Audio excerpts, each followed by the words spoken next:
With our usual warning of spoilers ahead, here's our review of Perpetual Infinity.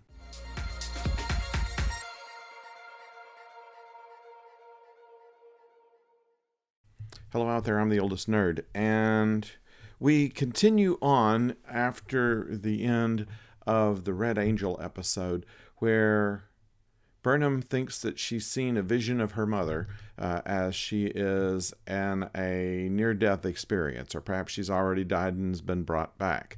Only to find after waking up some 5 hours later that she has indeed met her mother, who's being kept in a force field to keep time and space from pulling her back. We get a lot more details as to what happened the night that Burnham thought her parents were murdered. We know that the time suit was damaged and not able to stop anywhere, which explains why Burnham's mother never just came back to her. And we get a lot of insight into what kind of person Burnham's mother was, which we find to be very much like her. Somewhat headstrong, thinking that she can save the universe by herself, and this is where much of the A plot of the program goes. The B plot concerns Section 31, and specifically the AI, and we find out what happened to Leland. No, he wasn't killed, but he was injected, almost kind of like the Borg did with their like, in which nanobots are injected into Leland's body in order to control him by the AI, and he is tied up of some sort and injected with a whole lot more until he has no free will anymore and is being controlled by the AI. We know what the AI is looking for now, which is this sphere of all the information for the next 1,000 years or so. And the AI wants it, so it will have all of the knowledge of the universe or whatever. We find out why the Elysium colony is saved.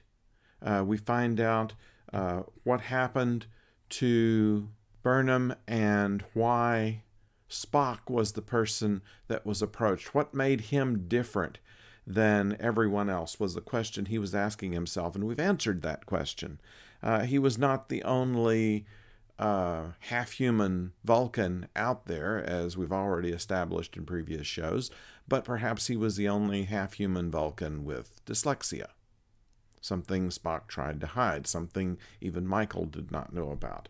So what we have is a situation to where Burnham's mother is trying to save the universe and has been incapable of doing it, presumably hundreds of times. And she is always pulled back to a period 950 years in the future on some planet where the AI can't find her. I don't know why that would. At any rate, she is forced to travel without the suit. It reminds me a little bit of Time After Time. If you remember the movie Time After Time, where Malcolm McDowell, playing H.G. Wells, builds a time machine, travels to the future, and before he travels, shows his friends a crystal that he pulls out of the time machine. He says, if you pull this crystal out of the time machine, you travel without the machine, and that's infinity. And interestingly, they use a time crystal here it's larger than the one they used in Time After Time, but with a similar crystal, if you travel without the machine, where do you go? And that's a question that we have as to what happened to Michael's mother. Now, Michael says, I'll find you wherever you are. We're not certain that that's going to be the case or not, but it looks like a little foreshadowing to me. It would seem that they have access to information that might show them how to replicate the technology and go in pursuit, if that's what they choose to do.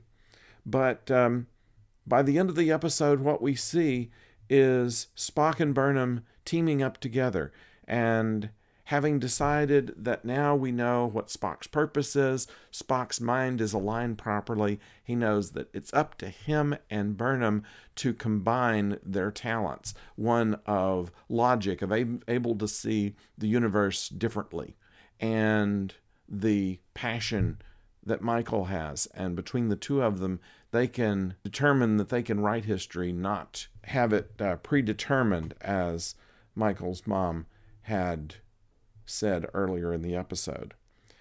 And this almost sounds like one of the scenes in Back to the Future, where Doc changes his mind to save himself from his first voyage on his time vehicle. The future just hasn't been written yet.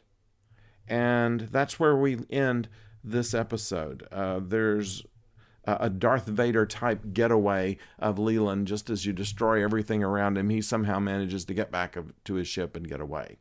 Almost like the destruction of the Death Star, although a little less dramatic. But for the people who said that the Discovery hasn't fired a photon torpedo this season, well, they fired quite a few this time, so that was at least something that was halfway satisfying. But now we know what we're dealing with. Leland was kind of a morally challenged individual, but now being overtaken by the artificial intelligence, he is pure evil, to the point that even Philippa finds him a little bit over the edge. She's, of course,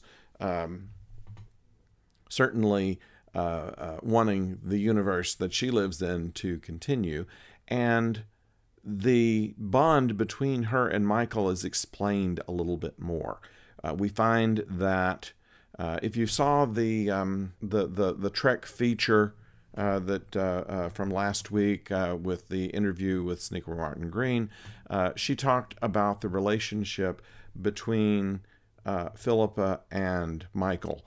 And there is, even though they know that they are not the same Philippa and Michael in the respective universes, the bond between them transcends that. They both know each other, despite one is turned toward evil and one is not. But they still kind of know each other's personalities and kind of cling to that. And there is a emotional bond, even though the daughter-like relationship that the Empress had with her Michael and the mentor relationship that Michael had with the Prime Universe Philippa is still there. So it's kind of interesting.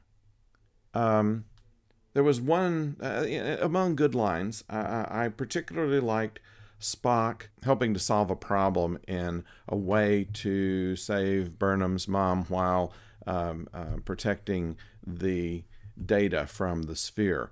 And after making a rather declaratory statement on how they were to do it, there's a pause and he says, "I like science." I thought it was a good line.